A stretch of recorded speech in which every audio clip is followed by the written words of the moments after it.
안녕하세요. 오늘도 사연살롱을 찾아주셔서 감사합니다. 서울에 살고 있는 20대 후반 직장인이에요. 얼마 전에 저희 엄마 칠순잔치가 있었어요. 제가 늦둥이라서 친구들 부모님에 비해 저희 엄마 연세가 많으시거든요. 철없던 시절엔 그게 정말 싫었어요. 초등학생 때 엄마 손을 잡고 밖에 나가면 사람들이 다들 할머니와 손녀로 봤거든요. 게다가 제가 유목녀라서 아빠가 없다는 것도 어린 마음에 상처가 되었죠. 그래서 저희 언니랑 오빠들이 철부지 동생 달래느라 고생이 많았어요. 남편도 없이 애들 넷을 키웠던 엄마는 남대문 시장에 있는 국수집을 하셨어요. 엄마 가게는 따로 점포를 두고 장사하는 곳은 아니었어요. 좁은 시장 양 옆으로 가판에서 국수를 파는 집들이 늘어서 있었는데 그중 한 곳이었어요. 남대문 시장이 번성했을 때는 새벽에 물건을 하러 오는 도매 상인들과 지게로 짐을 나르는 인부들, 그리고 사입을 전문으로 하는 사람들이 주 고객이었어요. 남들은 잠든 시간에 바쁘게 움직이는 사람들이라 빨리 먹고 자리를 비켜주기 때문에 회전율이 높아서 매상이 높은 편이었죠. 하지만 장사가 잘 된다는 건 그 일을 하는 사람들에게는 노동의 강도가 높다는 얘기기도 하잖아요. 그래서인지 제 기억 속 엄마는 늘 아유 죽겠다 는 말을 숨쉬는 것처럼 달고 살았어요. 그렇게 국수를 팔아 번 돈으로 우리 사남매를 대학 공부까지 시켰으니 같은 여자로서 정말 대단한 분이라고 생각해요. 하지만 엄마의 이런 헌신에도 불구하고 저는 늘 불만이 많았어요. 할머니처럼 늙은 엄마, 얼굴도 본 적 없는 아빠, 다른 집 엄마들처럼 살갑지도 않고 함께 놀아주지도 않았다는 게 이유였죠. 엄마의 빈자리는 늘 언니가 채워주었어요. 저는 유치원도 언니 손을 잡고 등하원을 했고 유치원 행사 때도 언니가 엄마 대신 와주곤 했거든요. 제가 초등학교에 입학한 후에도 사정은 달라지지 않았어요. 입학식도 언니랑 함께였으니까요. 초등학교 저학년 때 운동회에는 부모님이 함께 참여해야 했는데 아빠가 없는 저를 위해 제 형부가 대신 와서 함께 달리기를 해주었어요. 친구들 아빠들보다 훨씬 젊고 키도 크고 잘생겨서 애들 앞에서 으쓱했던 기억이 있네요. 그땐 어린 마음에 언니가 내 엄마고 형부가 내 아빠였으면 좋겠다는 생각을 했어요. 참 철없는 아이였죠. 그랬던 제가 사고 없이 무탈하게 자라 번듯한 사회인이 될 수 있었던 건 가족들의 사랑 덕분이라고 생각해요. 엄마와 언니 부부는 물론 두 오빠들도 제 일이라면 만사를 제치고 달려올 정도로 막내 사랑이 지극했거든요. 비록 또래 친구들과는 다른 환경에서 자랐지만 그럼에도 남들 앞에서 주눅들지 않고 당당할 수 있는 이유이기도 하고요. 그런데 딱 한 번 내 처지가 한스럽게 느껴졌던 순간이 있어요. 결혼을 약속한 남자와 그의 집에 찾아갔던 순간이었죠. 다시 떠올리고 싶지 않을 만큼 불쾌한 순간이었지만 그럼에도 이렇게 사연을 보내는 건 이제는 훌훌 털어낼 수 있을 만큼 통쾌한 복수를 했기 때문이에요. 그럼 지금부터 제가 겪었던 파혼 스토리를 들려드릴게요. 얘랑을 처음 만난 건 신입사원 연수 때였어요. 저와 얘랑은 연수 기간 중 팀 프로젝트를 함께 하면서 서로를 알게 되었어요. 대학을 졸업하자마자 바로 시작된 사회생활인지라 잔뜩 겁을 먹고 있던 저와는 달리 얘랑은 빡빡한 연수 일정에도 꽤 능숙해 보였어요. 처음엔 입사 동기들보다 나이가 많아서 그런가 생각했는데 좀 친해진 뒤 이야기를 들어보니 회사 생활이 처음이 아니라 그랬더라고요. 얘랑은 대학 졸업 후 모 기업에 입사해서 1년 넘게 직장 생활을 한 중고 신입사원이었어요. 첫 직장에서 배정받은 부서가 적성에 안 맞아서 1년이 넘도록 회사 생활을 했음에도 적응이 안 됐다고 하더군요. 거기다 운도 안 따라서 성격이 개판인 사수까지 만나 죽어라 고생만 하다가 결국 사표를 내고 말았죠. 경력직으로 이직을 하기에는 일한 기간도 짧고 퇴사 이유가 걸려서 신입으로 재취업을 하게 됐다고 하더군요. 남들은 한번 뚫기도 힘든 취업 전쟁을 2번이나 뚫은 사람이라 그런지 얘랑은 남들과는 확실히 달랐어요. 특히 팀 프로젝트 때 얘랑은 실력이 빛을 발하더군요. 다들 사측에 잘 보이고 싶은 마음이 강했던 터라 팀의 융합보다는 자신이 돋보이려고 돌출행동을 일삼았는데 얘랑이 그걸 다 수습해가며 팀을 온전히 끌어나갔거든요. 얘랑이 아니었더라면 우리 팀은 진작에 공중분해됐을 거예요. 회사가 팀 프로젝트를 시켰을 때는 그럴 만한 이유가 있기 때문입니다. 개인의 능력을 보려고 했다면 팀이 아니라 개인 프로젝트를 맡겼겠죠. 회사가 원하는 건 특출난 인재가 아니라 융화가 잘 되는 인재라는 얘기예요. 보세요. 다른 팀들이 벌써부터 팀원 내 불화로 시끄럽잖아요. 우리 팀이 저들을 이기려면 하나로 뭉치는 방법밖에 없어요. 그때까지 서로 돋보이려 열을 내던 팀원들은 얘랑의 말에 따라 변화된 모습을 보여줬고 덕분에 우리는 팀 프로젝트에서 높은 점수를 받을 수 있었어요. 이제 갓 사회에 발을 내딘 제 눈에는 그때의 얘랑이 아름드리 나무처럼 든든하게 느껴졌죠. 입사 후 반년도 안 돼서 얘랑이 사귀자는 말을 해주었을 때 듣자마자 바로 그러자고 답했던 것도 신입사원 연수 때 얘랑에 대해 좋은 인상을 받았기 때문이었어요. 입사한 지 얼마 안 된 신입 주제에 벌써부터 사내 연애를 한다는 말이 나올까봐 우리는 회사 내에서는 철저히 입사 동기 이상의 티는 내지 않았어요. 그 바람에 같은 부서 여직원들이 얘랑한테 추파를 던지는 것도 꾹 참아 넘겨야 했죠. 그렇게 3년을 비밀에 붙여가며 몰래 연애를 하던 우리는 얘랑과 제가 대리로 진급을 하면서 결혼을 결심하게 되었어요. 어차피 할 결혼이라면 한 살이라도 젊을 때 하자 싶었거든요. 둘이 함께 벌어서 모으면 더 빨리 생활도 안정될 것 같았어요. 결혼을 하기로 마음먹은 김에 그동안 서로 모아놓은 돈을 공동으로 관리해서 대출을 포함해 우리 손으로 구할 수 있는 집을 찾아보기로 했어요. 그때까지만 해도 우리 결혼이 쉽게 이루어질 줄 알았거든요. 둘 다 결혼 적령기에다 직장도 있으니 딱히 반대를 할 이유가 없었으니까요. 어쩌면 너무 쉽게 우리 집에서 결혼 승낙을 받아서 결혼 자체를 간단하게 생각해서 그랬는지도 모르겠네요. 우리 엄마와 언니 오빠들한테 환대를 받은 얘랑은 들뜬 마음에 그랬는지 자기 집에 인사를 드리러 가기도 전에 결혼 생활에 대한 청사진부터 펼쳤어요. 일단 아이는 결혼하고 2년쯤 뒤에 가는 걸로 하자. 너도 나도 이제 막 진급을 했는데 바로 애를 가지면 네 커리어에 문제가 되잖아. 그쯤 되면 너도 입사 경력 5년 차니까 육아하면서 1, 2년 쉰다고 해도 이직에 큰 어려움은 없을 거야. 어머? 무슨 계산이 그래? 그럼 나보고 경단녀가 되라는 거야? 그건 싫어. 1년이고 2년이고 간에 회사를 쉬는 순간부터 여자는 직장에 돌아갈 확률이 50% 이하로 뚝 떨어진다고. 출산이랑 육아로 업무 공백도 있는 데다 30이 넘은 유부녀 사원을 어느 회사에서 반기겠어? 다니던 회사에서도 나가라고 할 판인데. 난 육아휴직 3개월 끝나면 바로 복귀할 거야. 그렇게 애 육아가 걱정되면 자기가 1년 쉬면서 육아해. 요즘은 아빠들도 육아휴직 많이 신청한다더라. 아직 일어나지도 않은 일을 가지고 설레발을 치며 옥신각신했던 우리는 예비시댁에 인사를 드리러 갔다가 생각지도 않던 암초를 만나고 말았어요. 얘랑을 통해서 자기 집에서도 결혼을 반긴다는 얘기를 들었던과는 달리 그날 예비 시부모님의 행동은 어떻게든 결혼을 반대하려는 걸로만 보였거든요. 평소 온화하고 합리적인 분이시라던 아버님은 제가 자리에 앉자마자 제 가슴에 비수를 꼽으셨어요. 듣자하니 유복녀라고 하던데 자라면서 많이 힘들었겠네요. 꼭 그렇지는 않아요. 제가 언니 오빠들이랑 나이 차이가 많이 나는데요. 그래서 형부가 아버지 빈자리를 대신해 주셨거든요.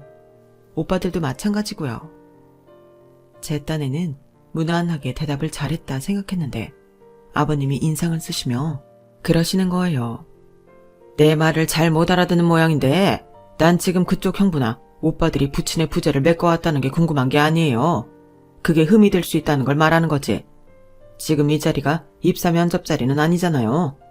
난 고난을 잘 극복해왔다는 식의 자기 피아를 듣고 싶은 게 아니라 그쪽 집안이 과연 우리 집과 사돈이 될 만한 집안인지 그걸 따져보려는 거니까요.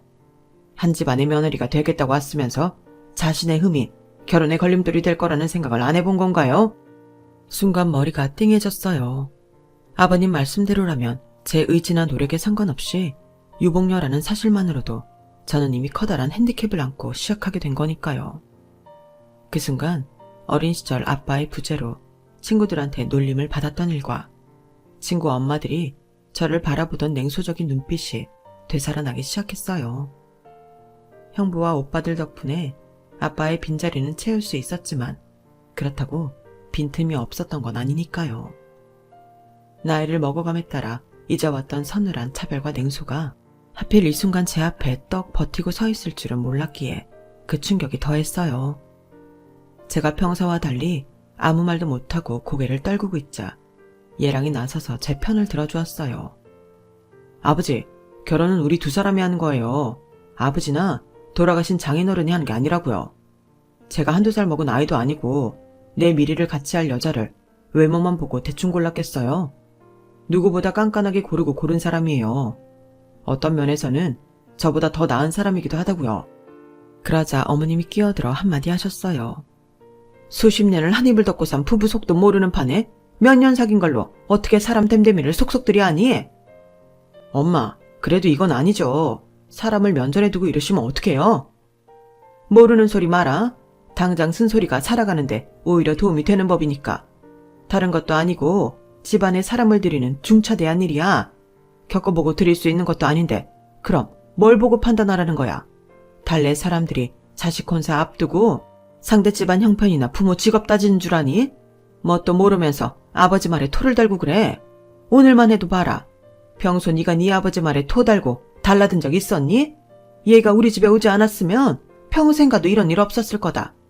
이게 다 얘가 우리 집이랑은 연이 아니라는 증거야. 네가 지금은 눈앞의 목표가 결혼이다 보니 우리 허락받는 거에만 혈안이 돼 있나 본데 그러면 안 된다. 결혼이 그렇게 쉬운 일이 아니야. 일단 머리 좀 식히고 네 결혼은 천천히 생각해보자. 예비 시부모님은 처음부터 저를 며느리로 받아들일 마음이 없던 모양인지 물 한 잔 안 내주고 저를 돌려보내셨어요. 이제 결혼식장 문만 열고 들어가면 되는 줄 알았던 우리 두 사람은 생각지 못한 예비 시부모님의 반대에 망연자실할 수밖에 없었죠. 우리 집에서 그랬던 것처럼 시댁에서도 환영을 받을 줄 알았던 저로서는 충격이 아닐 수 없었어요. 예비 시댁에 인사를 드리고 온 이후 저는 조금씩 자신감을 잃어갔어요. 그동안 부족한 거 없이 살았기에 내가 유복녀라는 사실이 크게 느껴지지 않았는데 30을 앞둔 나이가 돼서야 아빠가 없다는 게 이렇게 서럽고 창피한 일이라는 걸 깨달은 탓이었죠. 문제는 앞으로 내가 누군가와 결혼을 하게 되든 이와 같은 상황을 겪지 않을 거라는 확신이 없다는 거였어요. 이런 제 상황도 모르고 엄마는 제 결혼을 앞두고 가게 일을 그만두시겠다며 결혼식 올리기 전에 여행이라도 떠나자고 하시더라고요. 엄마도 이제 남들처럼 여행도 다니고 맛있는 것도 먹으러 다니면서 여생을 즐기고 싶어. 내가 살면 얼마나 살겠니? 사는 동안 재미지고 좋은 거 다 하고 죽어야지.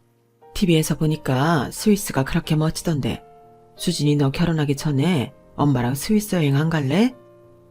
엄마는 뭐가 그리 좋은지 평소 하지도 않던 해외여행까지 가자고 조르더군요. 그런 엄마를 보니 나도 모르게 심술이 났어요. 난 지금 아빠 없이 자란 유복녀라는 이유만으로 평생 겪어보지 못한 수모를 당하고 있는데 엄마는 그런 내 속도 모르고 마냥 들떠있으니 말이에요. 엄마는 뭐가 그렇게 좋아서 신이 난 거야? 나 떠나보낼 거 생각하니까 그렇게 좋아 죽겠어. 내가 지금 한가하게 엄마랑 여행이나 다닐 처진 줄 알아? 어떻게 엄마라는 사람이 자기 기분밖에 생각 안 해. 내가 누구 때문에 이런 꼴을 당하는지 알지도 못하면서. 제 눈에서 그동안 꾹꾹 참았던 눈물이 터지자 엄마는 무척 당황하셨어요. 수진아, 너 무슨 일 있었니? 회사에서 일이 있었던 거니? 아니면 네 시댁 어른들이 뭐라고 하셨어? 울지만 말고 말 좀 해봐. 한참을 꺽꺽대며 울던 저는 엄마한테 그날 예비 시댁에서 있었던 일을 모두 털어놓았어요. 그러자 엄마 표정이 굳어버리더군요. 저는 그 표정이 어떤 건지 잘 알아요. 저희 엄마는 눈물을 참을 때 그런 표정을 지으신다는 걸요. 엄마는 아무 말 없이 자리에서 일어나셨어요. 그리고는 안방으로 들어가 일찍 잠이 드셨죠. 다음날 제가 출근을 하는데도 엄마는 방에서 나오지 않으셨어요. 그게 내심 마음에 걸려서 출근길에 언니한테 전화를 했어요. 언니, 오늘 시간 되면 엄마한테 좀 가봐. 내가 엄마한테 그런 말을 하는 게 아니었는데 나 때문에 엄마가 많이 속상한가 봐. 무슨 일이 있었냐고 묻는 언니의 물음에 할 수 없이 그간의 일을 언니한테 말했어요. 그러자 언니는 다른 말 없이 알겠다며 낮에 엄마한테 들르겠다고 하더군요. 회사에서 업무를 보는 내내 제 마음은 엄마한테 가 있었어요. 따지고 보면 아빠가 일찍 돌아가신 건 엄마 잘못도 아닌데 오히려 아빠를 대신해 생계를 꾸리시느라 고생한 건 엄마인데 내가 그러면 안 되는 거였다는 자책에 마음이 무겁더라고요. 얘랑은 얘랑대로 제 눈치가 보였는지 옆에서 저를 풀어주려 노력을 하더라고요. 솔직히 그때는 얘랑이 하는 말이 귀에 들어오지 않았어요. 그래서 건성으로 대답만 했는데 그게 문제가 될 줄은 몰랐죠. 며칠 뒤 주말, 저 때문에 속이 상한 엄마 마음을 풀어주려고 언니네 내외와 함께 엄마를 모시고 양평 두물머리로 드라이브를 가기로 한 참이었어요. 막 준비를 마치고 차에 오르려는데 얘랑이 전화를 했더라고요. 수진아, 약속 시간 1시간만 늦추면 안 될까? 엄마 가게 알바생이 가게 열쇠를 잃어버려서 가게 문을 열어주고 가야 할 것 같아서 말이야. 그게 무슨 소리야? 우리 오늘 만나기로 했었어? 야, 내가 분명히 말했잖아. 오늘 엄마 모시고 광천으로 드라이브 가자고. 너도 알겠다고 해놓고선 이제 와서 이러면 어떡해? 너 진짜 우리 엄마한테 점수 딸 생각조차 없는 거야? 그러고 보니 며칠 전 엄마 일로 정신이 없을 때 얘랑이 옆에서 뭔가를 물었던 게 떠올랐어요. 그저 형식적으로 하고 대답을 했었는데 그게 드라이브 가자는 얘기였던 모양이에요. 아니야, 자기 놀래켜주려고 장난친 거야. 나 준비 다 됐으니까 시간 맞춰서 약속 장소로 갈게. 아무 일 없다는 듯 전화를 끊고 엄마랑 언니 내외한테 일이 생겨서 양평에 못 가겠다고 말하고 차에서 내렸어요. 그리고는 다시 집으로 들어가 옷을 갈아입고 약속 장소로 달려갔죠. 예비 시어머니가 좋아하는 가수가 강촌 라이브 카페에서 공연을 한다고 해서 근처 식당에서 점심을 먹고 라이브 카페로 향했어요. 마침 손님이 별로 없어서 그랬는지 그 가수분이 사진도 같이 찍어주셔서 어머님은 기분이 많이 좋아 보이시더군요. 저는 어떻게든 점수를 따볼 생각에 혼신의 힘을 다해 사진을 찍어댔고 그 결과물에 어머님도 많이 흡족해 하셨어요. 네가 딴 건 몰라도 사진은 좀 찍을 줄 아는구나. 에이, 이게 사진 찍는 기술 때문인가요? 어머님 이모가 워낙 특출나셔서 그런 거죠. 솔직히 실제 어머님 모습에 반도 안 담긴걸요. 어머머, 얘 말하는 것 좀 봐. 너 사회생활 잘하겠다, 얘. 어머님은 제 립서비스에 입에서 웃음이 떠나지 않았어요. 그리고는 헤어질 때쯤 제게 그러시더라고요. 오늘 보니 네가 성격도 싹싹하고 어른 위할 줄도 아는 게 며느리 자리로 그리 나쁘지만은 않은 것 같구나.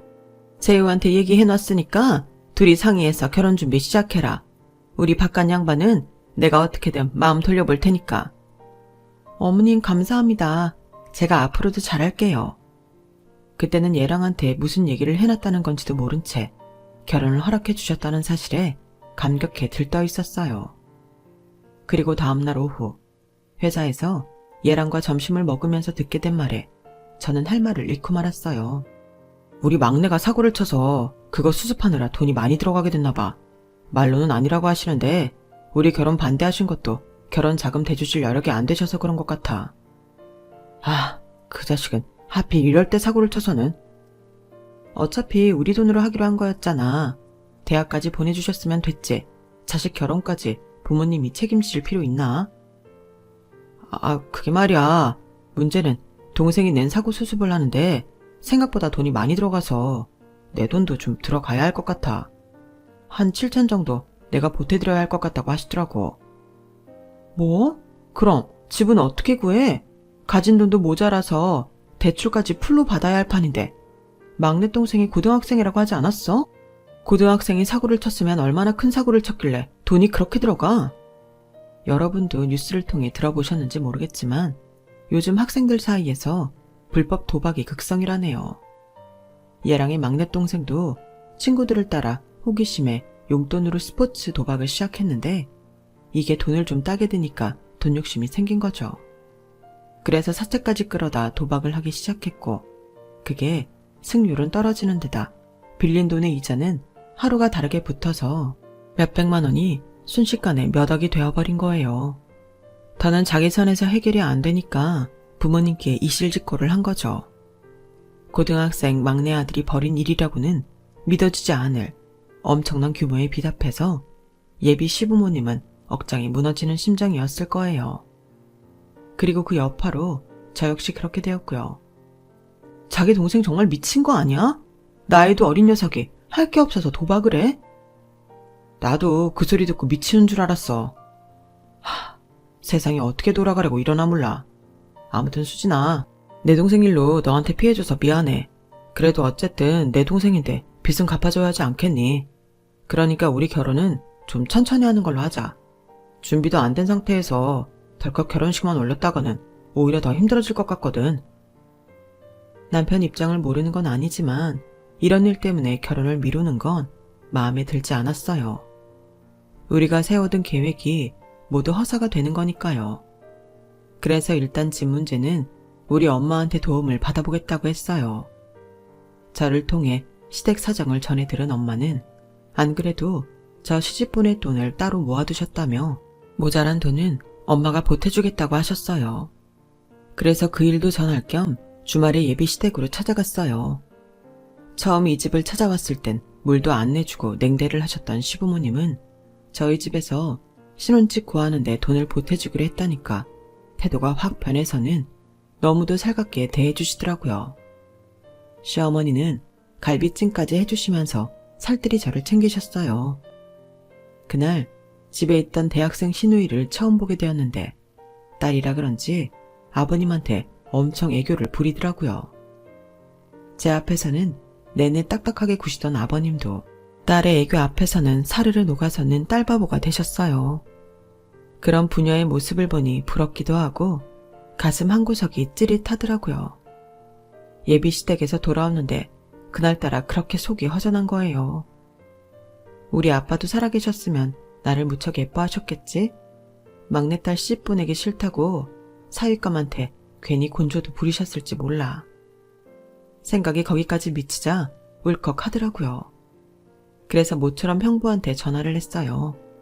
제게는 아빠 같은 분이라서 형부 생각이 났거든요. 형부한테 술 한잔 사달라고 했더니 지금 어디냐고 물으시곤 슬리퍼 바람으로 당장 달려나오시더라고요. 형부랑 같이 동네 치킨집에 들어가 맥주를 마시는데 그제야 기분이 좀 나아지더라고요. 우리 처제가 술 사달라는 말도 다 하고 이제 정말 다 컸네. 처음 봤을 땐 내 허리밖에 안 왔었는데 말이야. 그때 처제가 초등학교 1학년 운동회 때였던가? 나랑 손잡고 달리기 하는데 내 손을 꼭 잡은 고사리 손에 그렇게 가슴이 떨릴 수가 없었어. 아빠 대신 형부 손을 잡고 달리는 이 아이가 가엾기도 하고 이 어린 게 분명히 가슴에 맺힌 것도 많을 텐데 내색 않고 씩씩하게 구는 게 너무 기특했거든. 그래서 그때부터 난 처제를 내 딸이다 생각하고 살았어. 잘 커져서 고마워 처제. 아우 내가 늙었나 봐. 요즘엔 자꾸 이렇게 눈물이 나네. 처제 결혼식장에 내 손잡고 들어가는 거다. 알았지? 형부는 냅킨으로 연신 눈물을 찍어내면서도 제 결혼식 신부 입장 때 옆자리는 자기 차지라며 이 자리에서 확실히 약속하라고 닥달하셨어요. 애초에 저도 형부 손을 잡고 식장에 들어갈 생각이었지만 일부러 형부 약을 올리면서 큰오빠 손을 잡고 들어가겠다고 어깃장을 놓았죠. 그렇게 형부랑 맥주를 마시고 나니 답답했던 마음이 뻥 뚫리는 것 같았어요. 처제, 잘 살아야 돼. 시댁이고 신랑이고 처제 힘들게 하면 언제든 나한테 말해. 내가 가만 안 둘 테니까. 난 언제나 처제 편인 거 알지? 알죠. 아, 우리 엄마가 형부 반만 닮았으면 좋겠어요. 가끔 보면 우리 엄마가 내 친엄마 맞나 싶어요. 입학식 때도 한 번 안 오고 졸업식 때도 그렇고 내 결혼식 때는 올라나 모르겠네. 아, 가게 그만뒀으니까 이번엔 오겠네요. 이젠 가게 때문에 바쁘다는 핑계도 못 댈 테니까. 장모님이 그러셨던 건 처제에 대한 나름의 사랑 때문이었을 거야. 네? 아니 그렇게 딸을 사랑하면 중요한 날에는 함께 해야 하는 거 아니에요? 형부가 몰라서 그러는데 우리 엄마는 막내딸 입학식 졸업식보다 돈이 더 중요한 사람이라 그런 거라고요. 제 말에 형부는 잠시 술잔을 내려다보시더니 그러시더라고요. 장모님도 가고 싶으셨을 거야. 그런데 장모님이 가시면 처제 친구들이랑 엄마랑 많이 비교되고 그래서 처제가 마음 상할까봐 피하셨던 거지. 기억 안 나? 처제 어렸을 때 장모님 손잡고 밖에 나가면 할머니랑 손녀딸이라는 소리 많이 들었다며. 그래서 우리 와이프가 대신 처제 데리고 다녔다던데. 그 말을 듣고 보니 기억이 났어요. 언젠가 엄마가 유치원에 저를 데리러 온 적이 있었는데 제 친구 엄마가 그걸 보고는 수진이 할머니세요? 라고 물어서 제가 엄청 울었거든요. 그때 제가 엄마한테 앞으로는 유치원에 찾아오지 말라고 울먹이면서 소리쳤는데 그 때문이었나 봐요. 엄마가 제 입학식과 졸업식에 오지 않은 건요. 모든 게 다 나 때문이었는데 난 그것도 모르고 엄마 탓을 했다니. 처제는 장모님이 쉬는 날도 없이 억척스럽게 돈을 버신 이유가 뭔 줄 알아? 혹시라도 어린 처제 남겨두고 먼저 세상을 떠나시게 될까봐 한 푼이라도 더 벌어두고 가시려고 그러신 거야. 옆에서 오래 지켜줄 수 없다면 최소한 막내딸이 사는데 도움이 되도록 돈이라도 많이 남겨주고 가시라고 그러신 거지. 처제가 결혼한다고 하니까 그제서야 장모님이 일 그만두신 거 봐. 이제는 처제 옆을 지켜줄 사람이 생겼으니 안심이 되셨던 거지. 부모 마음이 다 그런 거야. 그날 형부랑 맥주를 마시면서 나눈 얘기 덕분에 저는 가족들의 사랑을 다시금 느낄 수 있었어요. 아빠의 부재로 가슴이 허할 틈 없이 엄마와 언니 형부랑 두 오빠가 늘 제 곁에서 빈틈을 채워주고 있었다는 걸요. 그걸 깨닫고 보니 그동안 잔뜩 굽어져 있던 어깨가 활짝 펴지는 기분이 들었어요. 그래서 예비 시부모님 앞에서도 더는 주눅든 채 저 자세로 굴지 말아야겠다는 다짐을 하게 되었고요. 그러던 차에 결정적인 사건이 일어난 거예요. 상견례 날을 앞둔 어느 날이었어요. 언니가 회사 근처에 일이 있어 왔다며 같이 점심을 먹자고 하더라고요. 얘랑이랑 같이 나가겠다고 했더니 한사코 저 혼자 나오라더군요. 언니랑 회사 근처에서 점심을 먹고 차를 마시는데 언니가 제 눈치를 살피면서 그러는 거예요. 너희 시댁 사정이 그렇게 안 좋니? 막내 시동생 문제 때문에 그런가 싶어서. 막내 시동생이 사고를 쳐서 그렇지 뭐. 얼추 다 수습됐다니까 별 문제 없을 거야. 수진아, 내가 말을 할까 말까 망설이다가 너도 알아야 될 것 같아서 오늘 온 거야. 너희 시부모님 말이야. 우리 그의 지점에 와서 대출 부탁을 하고 갔다나 봐. 네 형부가 널 좀 예뻐하니?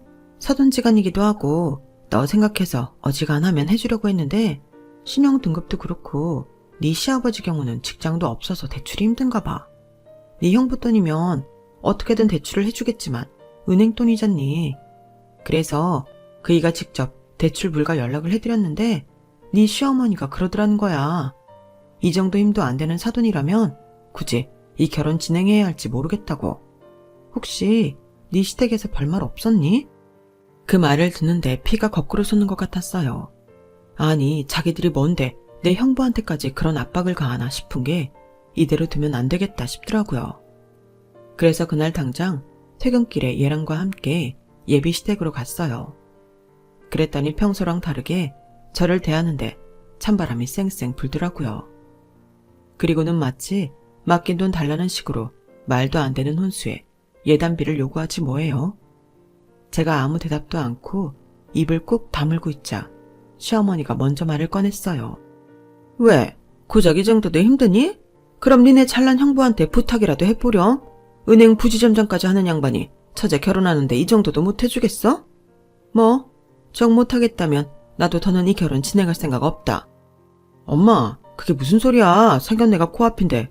수진아, 어지간하면 맞춰드리자. 어차피 혼수야 우리가 살면서 쓰는 거고 예단비는 반은 다시 돌려받는 돈이니까. 그러자 어머님이 버럭 소리치셨어요. 누구 마음대로 돌려줘? 주고 말고는 우리가 정하는 거야. 탐탁치 않은 며느리 받아주는 것만도 감지덕지지. 여기서 더 뭘 바라는 거냐? 우린 예단비 돌려줄 생각 없으니 그렇게 알아라.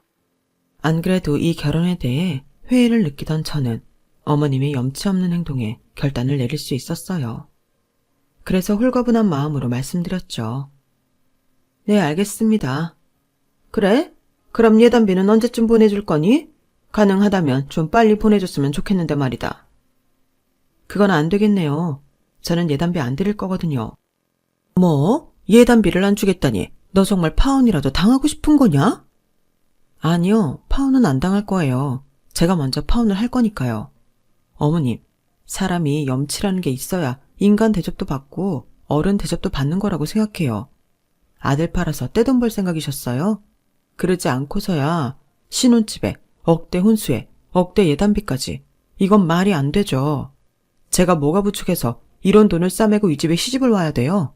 이 집이 뭐 그리 잘난 집구석이라고. 어머님은 곧 신용불량자 될 상황이고 아버님은 직업도 없으시고 막내 아들은 18살밖에 안 된 놈이 불법 도박 중독자고. 누가 들어도 답 없는 집구석인데 미쳤다고 제가 이런 집에 며느리로 들어오고 싶겠어요? 그런데도 정신 못 차리고 내 형부 찾아가 가당치도 않은 대출 요구나 하고 이젠 돈까지 구걸하니 저라고 뵐 수 있나요? 안 그래도 구질구질해서 마음 떠난 와중에 이렇게 염치 없이 미친 요구를 하시니 내가 파혼해 드려야죠. 안 그래요? 그러니 파혼하겠다고요, 제가. 뭐가 어쩌고 어째? 애비도 없고 시장에서 국수나 파는 애미 밑에서 자란 주제에 어디 잘난 척이야. 우리 집이 어려워지지만 않았어도 너 같은 걸 집안에 들이기나 했을 것 같아. 어디서 시건방이야. 어머님, 많이 쫄리시나 봐요. 이젠 대놓고 밑바닥까지 다 까시는 걸 보니까요. 네, 어머님 말대로 저는 아빠도 없고 시장에서 국수 파는 엄마 밑에서 자랐지만 그럼에도 불구하고 이런 집구석은 사절입니다. 저도 안 오겠다는 어머님 며느리 짤이 올 사람이 있을지는 모르겠지만 그래도 혹여 누군가 오게 된다면 그땐 제발 인간답게 구세요. 너무 후져서 정이 확 떨어지니까요. 재우씨, 우리 인연은 여기까지인가 봐. 그래도 자기 말 듣고 회사에 우리 사귀는 거 알리지 않은 건 다행이라고 생각해. 그러니까 지금까지 그랬던 것처럼 회사에서도 친한 척은 하지 말자. 그렇게 저는 파혼 선언을 하고 예비시댁을 나섰어요. 그리고 1년이 지난 지금 생각지도 못한 상황에 맞닥뜨렸지 뭐예요. 저희 엄마 건물 1층에 새 들어있는 세입자가 반년 가까이 월세도 밀리고 보증금도 다 까먹었는데 가게를 안 비운다고 해서 엄마랑 같이 찾아갔는데 글쎄 그 가게 주인이 전 예비 시어머니지 뭐예요. 아니 네가 여긴 왜 왔니? 왜? 내 아들 못 잊어서 이제라도 사과하러 온 거냐? 그런 거라면 그 사과 안 받을란다. 그러니 당장 내 가게에서 나가. 이게 왜 아주머니 가게예요? 보증금도 다 까먹었고 월세까지 밀려있는데 건물주 가게지. 이 건물 우리 엄마 거예요. 세입자로 들어온 지 3년이 넘도록 월세 한번 제때 낸 적 없는 세입대가 있다고 해서 도대체 어떤 사람인가 했더니 그게 아주머니였다니. 뭐? 아주머니? 너 말 다 했어? 어따 대고 아주머니야? 그럼 아주머니를 아저씨라고 불러요? 이젠 우리가 아무 사이도 아닌데 왜 돈 싸들고 오는 호구 며느리를 아직도 못 구한 모양이죠? 난 또 그렇게 우리 집 무시하며 잘난 척을 하길래 얼마나 대단한 집안인가 했더니 시장에서 국수 팔아 번 돈 우리 엄마 건물 세입자였네요. 뭐 이제는 그나마도 강제집행 당해서 내쫓기게 됐지만요. 엄마 이럴 줄 알았으면 계약기간 끝났을 때 바로 내보낼 걸 그랬어. 괜히 마음 약한 우리 엄마가 온정을 베푸는 바람에 이 사람들 좋은 일만 시켜줬잖아. 엄마 이 사람이 나 아빠 없다고 구박하고 엄마가 시장바닥에서 국수 판다고 무시했던 재우씨 엄마야. 그 말에 엄마는 얼굴이 무섭게 굳어졌어요. 그리고는 길게 말할 거 없다시며 언제까지 가게를 비우라는 최후 통첩을 하시곤 뒤도 안 보고 가게를 나오셨어요. 전 예비 시어머니는 그런 저희 엄마를 보고는 달려나와 몇 달만 말미를 달라고 통사정을 했지만 그 말이 먹힐 리가 없었죠. 자신이 오랜 세월 시장에서 어렵게 장사를 한 탓에 세입자 사정 다 봐주고 월세도 싸게 내놓고 월세가 밀려도 닥달 한 번 안 했던 엄마지만 내 자식 눈에서 눈물 뺀 인간한테는 일말의 동정도 베풀지 않았으니까요. 결국 일주일 뒤 전 예비 시어머니가 하던 등산복 매장은 깔끔하게 비워지고 말았어요.